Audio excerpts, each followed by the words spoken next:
be helpful to our country and ever think more than what we are doing today. Absolutely. And in the spirit of speaking better, page 11, doing better as a country, page 11 of the Standard, we have ex-auditor Ouko saying, let's talk about anything but Eurobond. This is according to Ouko. And he was the former Auditor General. And he said, there are so many audits that I did in my 8 years in office. Those audits informed Kenyans why accountability is important. But he has been on record saying that very little was done in lieu of what he came out of in terms of what he sought out and found out in various institutions. And he is still maintaining his silence on the 250 billion Eurobond probe slightly over a month after he did leave office. So what do you take of this? What's your take on this, Mr. Weda, the silence that persists on Eurobond even after he has left that docket? I think having looked, the Eurobond, there was a time they were saying the money was not brought into the country, the money was misused and so on and so forth. When you look at the whole spectrum, I really think that the Eurobond has a few questions that have not been answered. Okay. And it also involves fairly powerful people. That is why you may not want to touch it, because they can take you to Ngong Forest.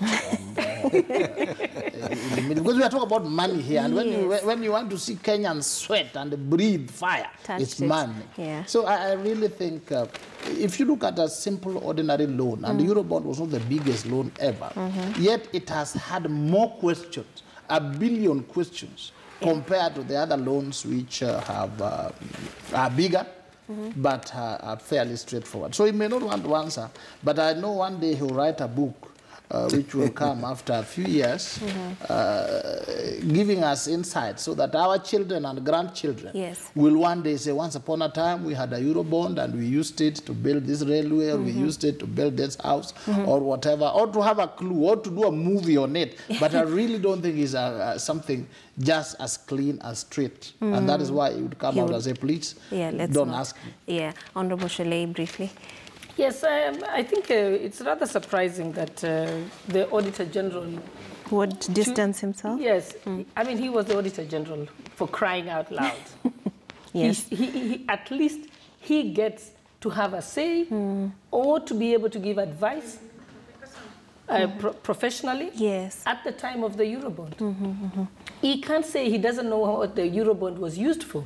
That is what the Auditor General does. And remember, the Auditor General is not just the Auditor General at his office, at his central office. There is external auditors posted in every government department. Okay. And then they have what they also call internal auditors. So there is also an internal auditor of the government who also has auditors in every government department. You don't sign off on anything before the internal auditors look at it. Every time you are undertaking any process, they are external auditors. So at the time when the Eurobond was happening and when the Eurobond was being expended, he had his external auditors. How come he never said anything about it? So he cannot distance himself from it. He was part of it. In fact, the only person in this country, if the Eurobond was misused, we should accuse is Robert, what's his name? Edward Ouko. I don't know his first name. Yes, but that is the person that we should be asking. But so sometimes we act in Kenya as if we don't have institutions. There are institutions that are able to deal with this. So he has been part and parcel of the problem.